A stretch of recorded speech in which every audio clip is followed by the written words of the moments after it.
Franklin's weekly press conference. We'll start with an opening statement from Coach, and then we'll go to Rich Scarcella from the Reading Eagle. All right, like always, appreciate everybody coming to cover Penn State football. Appreciate that. Kind of summarize the Illinois game like I do each week. You know, when you talk about the key statistics, you know, the turnover battle, we won that 3 turnovers to 0. Our defense did a great job of creating turnovers. Our offense did a really good job of protecting the football. Really should have had 4 turnovers in the game. Penalties is an area we have to get better. Have not been strong in that area. Drive start battle, we won that. The sack battle, we won that. You know, I think the big things that probably jump out to me in general, I thought we competed our tails off for 60 minutes and 9 overtimes. I thought special teams did a really good job with field position. But the biggest issue in my mind is we did not capitalize on the turnovers. We had 3 points off of 3 turnovers. That was probably the biggest factor, you know, in the game, in my opinion. So moving on to Ohio State. Obviously got tremendous respect for their program and Coach Day and what they've been able to do there. Not just since Ryan's been there, but really before that, obviously. They've done a really good job. You know, obviously Ryan's very involved in the offense with Kevin Wilson. Kevin's got the title, but obviously Ryan's very involved in the offense, and they are as explosive as any offense in the country right now. The quarterback, C.J. Stroud, is playing with tremendous confidence. He's getting better every single week. Obviously, he's surrounded with a bunch of explosive players, and Travion Henderson, I think, has really changed him since his role has grown in the offense. Obviously, Chris Olave, Garrett Wilson, and Jackson Smith, Najigba, are all receivers that can catch the short pass and take it the distance, or have the ability to beat you over the top from the beginning. So very, very explosive. Obviously, defensively, they made a change with Coach Barnes taking over as the play caller. And I think has done a really good job of playing sound, smart defense and allowing their players to play fast and aggressive. Been impressed with Cody Simon, Haskell Garrett, Denzel Burke, and Ronnie Hickman. So guys that are making big plays for them. And then on special teams, it's very similar to what they've been doing for as long as I can remember. Very consistent philosophy on special teams with Parker Fleming. Obviously, Garrett Wilson and Emeka also make an impact there as well. So obviously, tremendous challenge going on the road to the big house. We got to get healthy and we got to go and play smart. And obviously, we're going to have to limit explosive plays. And we're going to have to find a way to score some points, because obviously this team has the ability to put points on the board. So tremendous challenge based on yesterday and the amount of guys we had in the building watching tape. I think we'll have a great practice today. So open up to questions. Rich Scarcella, Reading Eagle, and then we'll go to Greg Pickle. Good afternoon, James. How are you today? Good. How are you? I'm great, thanks. James, there was a report last night that you are changing agents, and I was wondering if that is true. And if it is, do you think changing agents in the middle of a season could be a distraction?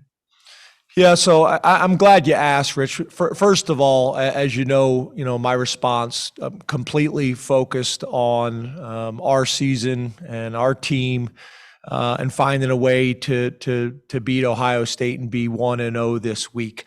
I'm not going to get into the details, Rich, but what I will tell you is this is being reported now, but this is something that happened over the summer.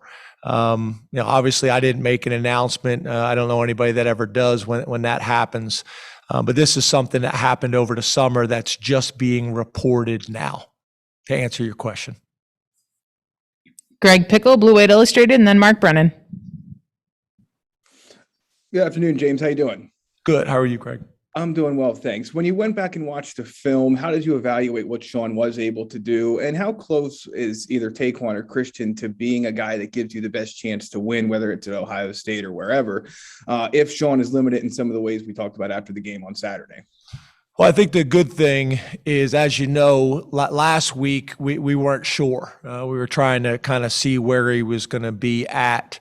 Sean's much further ahead now to being back to 100%. So that's a positive. We feel really good about that. I know Sean felt great physically, excuse me, on Sunday. And Taekwon and Vayu have obviously, with Sean's reps being limited last week, they've gotten a lot of opportunities. So that's been helpful. But obviously it's very different what you do in practice and in the game. So those guys continue to develop, continue to grow, are getting better. Obviously Christian hasn't been here as long and is gotten a lot more reps. So that's been helpful in his evaluation. But both of those guys, obviously we're going to need with Sean's situation, and also just the way college football is in our game in general. So, we expect to have a 100% Sean Clifford this weekend, and those other two guys continue to develop. Mark Brennan, Lions 247, then Donnie Collins. Thanks for your time, James. You as well, Mark.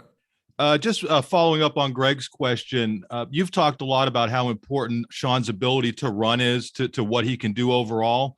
Was he unable to run last week, or was he told not to run to protect himself? And how much do you think that impacted him in what he was doing and the offense? Thank you. Yeah, I think it's a good question. I think that's a big part of Sean and what his game is, his ability to extend plays, his ability to keep the defense honest and be able to make a play or two throughout the game where he picks up a first down with his legs. He was limited, obviously, in what he could do, and we tried to limit it as much as we could as well. Obviously that was the challenge when you got a guy like Sean, and that's a big part of what he does and how he plays. That being limited obviously impacted him and us. Donnie Collins, Scranton Times-Tribune, then Corey Geiger.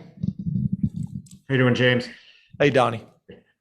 Did Taekwon get enough reps last week to have been able to play and succeed if he was needed to? And how difficult a tightrope is it as the guy who ultimately has to make that decision when you have a banged up quarterback who needs reps to show he can do it, and a backup quarterback who needs reps in practice to kind of get the system down? Yeah, that's always the challenge, right? How many reps does the 2 get? How many reps does the 3 get? And then when you're trying to figure out is the guy going to be available? And Sean's played enough football here, no different than a few years back with Trace. Trace had played enough football, here to really kind of give him the benefit of the doubt. And I feel like Sean has kind of been in the same situation. Played a lot of football here. Has done some really good things. So, we were going to give him the benefit of the doubt based on what he had done in practice and what he's done over his career. Corey Geiger, DK Pittsburgh Sports, then Ben Jones. Hi, James. Hey, Corey. You coach 100 18 to 22-year-old young men, James. You've always been consistent with your 1-0 message. But, James, is it realistic to think that none of them would be distracted by all this noise going on about your future? I know you don't want them to be distracted, but is it realistic to think that they wouldn't be, some of them? Yeah, again, I think that's fair, Corey. It has not been a discussion or an issue that I've heard from the staff or I've heard from the players. I've met with the leadership council. We've kept it, very direct. And obviously, there's things that, that we have discussions in great detail, in our building with our family and the players and the staff. So we try to do that the best we possibly can. I think we've done a pretty good job of that over my 8 years here. And we'll continue to try to do that. There's things that we can control and there's things that we can't, from the outside. But this has been kind of a story that's happened on numerous occasions. And we just try to keep it as focused as we possibly can. But I think it's a fair question and I understand where it's coming from, Corey. Ben Jones, statecollege.com, then Mike Gross. Hey, James, how's it going? Hey, Ben. Eric Barron is going to be done soon, and Sandy's contract is up. She hasn't said whether she's going to retire, whether she wants it to be renewed or not. How long down the road do you look at Penn State's future when it comes to the people that are ostensibly your peers in the administration? Yeah, I think that's, again, I think that's a fair question. Obviously, we're trying to be focused on Illinois and talking about Illinois as much as we possibly can. And Ben, you and really a lot of the local guys that have covered this for a long time, there's been a lot of, unusual situations. The timing of when I came to Penn State, I took the job here not knowing who the president or the AD was going to be. They were both interim at the time, which is very unusual. And then obviously when you have a president who's retiring, like Eric's actually his birthday today. I sent him a message this morning, wishing him happy birthday. Eric's done an unbelievable job. We all came in at a challenging time in Penn State's history and have worked very well together and have battled together. But yeah, I think, obviously you want to have an idea of what the future is going to hold. And I got tremendous faith in our board and our board leader and Matt Schuyler that we're going to get somebody great. But Eric's going to be difficult to replace. So yeah, there's a lot of moving parts, but I got tremendous faith, in our leadership, on the board. I got tremendous faith, in our leadership that's currently on campus now too. Mike Gross, LNP News, and then Audrey Snyder. Good afternoon, James. How are you? Good, Mike. How are you? Good, thanks. What have you, from watching film and talking to your staff, whatever you do, what have you figured out about why it was such a struggle to stop the run on Saturday? Yeah, a couple things. Obviously, they gave us a formation that we had not seen on tape and made some adjustments to it. What I would say, Mike, is at the end of the day, we held them to 10 points. We've been a little bit of a bend but don't break defense all year long. We've been really good at stopping the run. We did have challenges there. Obviously, just like we're dealing with Sean on offense, we've had some injuries on defense. So some guys' rep counts have gone up. But we've done a really good job of stopping the run, not only this year, but historically. So, they had a nice little wrinkle that caused us some challenges. There's no doubt about it. We were able to make some adjustments as the game went on. Obviously, we've had some thorough discussions since. Some things that obviously you look back after the fact and say, we'd like to have done this or could have done this. But again, at the end of the day, in college football, we held them to 10 points, and that should have been enough to win the game. Audrey Snyder, The Athletic, then Ali Barubi. Hey, James, you just mentioned Eric Barron and kind of your confidence and your faith in them getting that right. Are you committed to being the head coach here beyond this season? Yeah, obviously I've been asked this question multiple times, and my focus is completely on Illinois and this team and this program. I think I've shown over my 8 years my commitment to this university and this community, and that's kind of my statement. Ali Barubi, ABC 27, then John Sauber. Hey, Coach, how are you? Hey, Ali, good. How are you? Good. A few weeks ago, when we were talking about the 5-0 start, you mentioned that sometimes praise can be just as dangerous as criticism for players and their mentality. Where do you think the team is at now that there's a couple losses and they're trying to kind of find their way here? How do you stop kind of like the roller coaster that maybe some of these players are going through? Well, I think that's where, obviously our Lash building and our practice fields, that's a place where our guys come and it's a family and we're very supportive of one another and compete like crazy.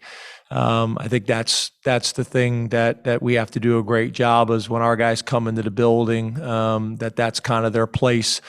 Kind of a second home, and because there's a lot of noise out there. There always is. This is college football. When things are going well, everybody's patting you on the back. When you have a loss, there's challenges that come with that, and there's criticism that comes with that. I thought we had a really good practice and meetings on Sunday and discussed those things in detail. I think our guys have responded well. Obviously, we got a tremendous challenge, to go on the road. against Ohio State to go against one of the most explosive teams in the country. But we've been in these types of battles before, and I know our guys will respond well, and so will our staff. John Sauber, Center Daily Times, then Adam Rittenberg. Hey, James. For the last 5 years, you guys have followed your first loss with an immediate loss after it. Is there something to that? I know you have your 1-0 mantra, but it seems like these losses are bleeding into the next week when it's the first one of the season. Yeah, again, I think that's a fair question. We talk a lot about resiliency and being able to bounce back as soon as you possibly can. That's where the 1-0 mantra is so important, because I think guys, a lot of times, their approach and their mentality, especially in the college football playoff era, these things can get magnified. Wins can get magnified. Losses can get magnified. So keeping our guys as focused as we possibly can, and that's challenging. Obviously, and it's even more important when you play a really challenging schedule like we do on our side of the conference, and the out of conference games that we play makes it even more challenging. So that mentality and that approach of 1-0 is really important to help you get through situations like you're describing, John. Adam Rittenberg, ESPN, then Joe Giuliano. Hey, James, hope you're doing okay. As you've studied the run game from the Illinois game and just the rest of the season, what are some of the themes that are emerging in terms of getting that particular element of your offense on track here? Yep. Yeah, we got to be more physical up front. I think that's really important. We got to get vertical push with the O-line and the tight ends. I love those guys. I know where their heart is. I know where their mentality is. I know what their approach is like. And I know having some lengthy discussions with Coach Troutwine about that as well. Now it's translating it to the practice field, and it's translating it to the games. We got to create more push and play to the echo of the whistle and be physical and create space. And then our running backs have got to be decisive and get downhill. And then we got to keep people honest with our perimeter throwing game, so people can't overload the box, whether it's perimeter throwing game or whether it is the RPO type stuff, to put people in conflict. So, obviously that's an area that we have got to get better at, Adam, and I understand the question. Joe Giuliano, Philadelphia Inquirer, then Daniel Gallen. Hi, James. Hey, Joe. The offense has had its share of adversity the last two games, with Sean going out in the Iowa game and then coming back at less than 100%. Is your offense adjusting to the adversity of that? Do you feel well enough in the last game and a half? I want to make sure I understand what you're asking, Joe. What do you mean well enough? Well, I guess you go into like the Iowa game with a game plan, then Sean gets hurt. Was there enough of an adjustment there to have a chance to win? And the same last week with Sean not being 100%. Is there a way you have to adjust a little bit to allow for that adversity? Yep, that I understand the question. So I think last week, specifically against Illinois, I mean, obviously what you'd like to do, right, is run the ball to take some of the pressure off whoever the quarterback is. And when you're not doing that effectively, then it creates, the challenge. It goes back on the quarterback's lap. And that's really who we had been the first 5 games of the year. We'd been making plays in the passing game, mixing the run in to keep people honest. But obviously when you have a shift and you have a change, or you have some injuries and you have to rely more on other things, then that becomes challenging, especially when you're not running the ball the way you need to. So I think that was the plan, Joe, this past week, was to run the ball a little bit more and take some of that pressure, but we weren't able to do it effectively enough to really be able to dictate the terms of the game. Daniel Gallen, Penn Live, and then Brandon Marcello. Good afternoon, James. Hey, Daniel. How are you? Doing well. You mentioned Matt Barnes taking over as the play caller for the Ohio State defense earlier. How have you kind of seen that Ohio State defense, I guess, find its footing or change over the past couple of weeks? Well, I think the thing that everybody knows, that obviously this isn't something I'm stating here that everybody isn't already aware of, but Ohio State's done a tremendous job of recruiting. They're as talented as any team in the country, year in and year out, especially up front, what they've been able to do with the defensive line and really throughout. So I think what they're doing a really good job of is getting back to playing base defense, keeping it sound. I don't want to use the term simple because I wouldn't say it's necessarily simple, but they're sound. They're not trying to do too much. They're not trying to over scheme you. They're letting their players line up and be safe, and they're always sound in how they adjust. And they're allowing their players to play fast and aggressive and make plays. And I think he's done a really good job of kind of creating that as their identity. And, it's showed up on tape, and they're getting better each week. As you know, they've played really good defense at Ohio State for a long time and have been talented, and they're back to playing that way again. Brandon Marcello, 247 Sports, and then Nate Bauer. Hey, James. Kind of a big picture question. Kind of a big picture question for you about Jahan Dotson. I know it's almost seems like you just get used to his spectacular plays and almost get spoiled by it. But when you look at just the improvements he's made from last year to this season, and now some consider him the best in the country, how would you kind of, encapsulate his career and what he's meant to Penn State and what he means for you just this season too? Yeah, I'm really proud of Jahan and how he's developed really in every area, academically, the type of family he's got and how supportive they've been of him and us. I got a very close relationship with both mom and dad. As a football player, he's really come in here and gotten more technical when it comes to his releases. He's gotten stronger. He's always had the ability to catch the ball. He's probably got as good a natural ball skills as I've been around, and that's been the case really since his freshman year. He makes really difficult catches look easy. But he's gotten bigger and stronger, which has helped him in the running game and his blocking. It has helped him in his release work. It's helped him in his contested catches. And I still see him kind of growing in that area as well. But he's really kind of committed to the whole plan. He's able to beat you, vertically. He's able to beat you in short games. He understands zone coverage. He's got a really good football IQ and understands zone coverages and where to sit. He understands how all the nuances to man coverage and how to get open and how to separate. And he's made so many big plays for us. And, I've always been a big believer as a head coach and as an offensive coordinator. When you have guys like that, you get the ball in their hands as many times as you can. And I'm constantly tracking that targets and touches per game to make sure that that's happening. So obviously when you got a healthy quarterback, it makes it a little bit easier.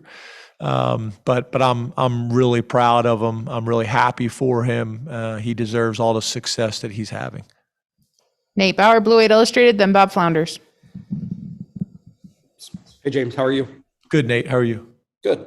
Hey, I think you made a change with Juice and Miranda during the game on Saturday. I was wondering if that's something that you think will stick moving forward, and if there's been an impact, if you feel there's been an impact of Salim Wormley's absence so far this year. Yeah, so with Salim, coming into training camp and kind of through training camp before he got injured, he had worked himself into a starting role for us. So when we lost him, obviously, whenever you lose a starter, that's significant. And then obviously, Juice playing center. There's going to be some games and some times where certain matchups we may feel are better, where Juice may make more sense at center and Mike at guard or vice versa. So that's something we'll continue to look at. We also think it's important to obviously to have somebody else that's snapped in games. So we'll work that this week, kind of both of them, and see what's going to make the most sense, whether it's Mike at guard or Mike at center. And Juice obviously, is the complementary piece to that. So we'll continue to evaluate that. We're looking we're looking for as many things as we can to improve in that area, specifically when it comes to the running game. And when I say that area, I'm talking with the offensive line. Bob Flounders, Penn Live, then Max Ralph. Hi, James. How you doing? Good, Bob. James, could you assess your defensive end depth going into the Ohio State game? It looks like you're really just leaning on three guys in Arnold and Nick and Jesse. I think Smith plays a little bit, but is there a concern that maybe they're starting to wear down a little bit, or are you happy with the way you're kind of giving them snaps throughout the course of the game? Yeah, as you guys know, obviously losing Adisa Isaac before the season, again, whenever you lose a starter like that, it has an impact. There's a lot of guys that we're mentioning like that. So obviously whenever you lose a starter, it has an impact, and the next guy needs to step up, and there's going to be more, there's going to be more reps that are asked of guys that were in backup roles before that. So Zariah Fisher's development is going to continue to be important for us. And Smith Vilbert, who is playing, we hope his rep count will continue to grow as he gains confidence and experience. But I think you're right. We'd like to have. We have typically been 5 deep at D tackle, and we've typically been 5 deep at defensive end. And that has not been the case, this year with injuries, especially when you lose, multiple starters, like we talked about with PJ Mustipher and Adisa Isaac, like we've already talked about. So when that happens, obviously other guys need to step up, and their reps need to increase, and their experience and their confidence needs to grow as the season goes on. So that will be important for us. Max Ralph, Daily Collegian, then John Petishnock. James, thanks for your time. You mentioned earlier the conversations you've had with the Leadership Council. What have those been like early in this week and following the consecutive losses? How is, even early in this week, how have you seen your team respond to that in their mentality? Yeah, I haven't had any Leadership Council meetings this week. Typically those will happen on Tuesday or Wednesday, maybe before practice or after practice, but those haven't happened at this stage. Obviously, Monday is their day off. Sunday is kind of for me to get a sense of kind of where we're at from a health perspective, and then obviously from a mentality perspective as well. And I was pleased with Sunday. So, Monday was important. And, from all the reports that I got from Jahan and the guys, there was a bunch of guys in watching tape, and we look at Mondays as kind of culture days where they're coming in on their own, doing what they have to do. But again, it's been good, and I understand. I get it. We've lost 2 games, I think, by a total of 5 points. And had a chance to win both of those games. And I've been in this business long enough. I get it. I understand. I know how passionate our people are. There's nobody that's more passionate than the coaches in our Lash building and the players in our locker room. So, we're going to put a great week of work together, find a way to get better, and find a way to go 1-0. And that's really how we've been doing it for as long as I can remember, and we'll continue to do it that way. Last 2 questions, John Petishnock, Football Letter, and then David Eckert. Hey, good afternoon, James. Appreciate your time today. Hey, John, you too. With having a 1-0 mentality, do you believe there are certain weeks when going 1-0 has more of an impact on the team and the season? And if so, does this week qualify? Yeah, I mean, obviously the way we approach it is 1 week at a time, and try to cut it up into small, tasks that I think are attainable and I think are easy to focus on and concentrate, rather than looking at the whole season. And even in some ways, even what happens this weekend, just focus on today to be the best we possibly can. I'd make the argument that last week was just as big as this week. The week before that was just as big. whether you win a game, in a challenging situation on the road, or whether you have some adversity to overcome, a game that you didn't win. Those are challenging, and those are important. So to me, every week is really important. Obviously, going on the road against an Ohio State team that's thought of as well as they are on offense, defense, and special teams. Obviously, I understand what your question is, but I think they're all important. David Eckert, Blue White Illustrated is our last question. Hey, James, thanks for the time today. You too, David. Just wondering if you can evaluate some of the defensive tackles who kind of stepped up PJ on Saturday and what you thought of how they did in your first full game without him. Yeah, I think, Keziah Izzard, obviously he went from a backup role to a starting role as a redshirt freshman, and thought he battled. Obviously, Derek Cangelo was already starting, but now his rep count improved dramatically. Increased dramatically. And I thought those two guys battled. And now, like we talked about, having 5 guys that we can rotate in there, whether it's Amin Vanover and Devon Elise, who's played a lot of football for us again this year, more of a rotational backup role. And now, we're kind of looking at Devon and Keziah as both, guys that are rotating in that other starting defensive tackle position. And then Amin Vanover's a guy that, is working in and getting some reps too. So whether it's Fred Hansard or Fatorma Moba, we're gonna need that depth moving forward with the rest of the season that we have. And again, that's how we've done it, and that's how we've done it, since I've been here, has had a rotation of 5 guys, and we're gonna need to find that sooner rather than later. Thank you very much, Coach.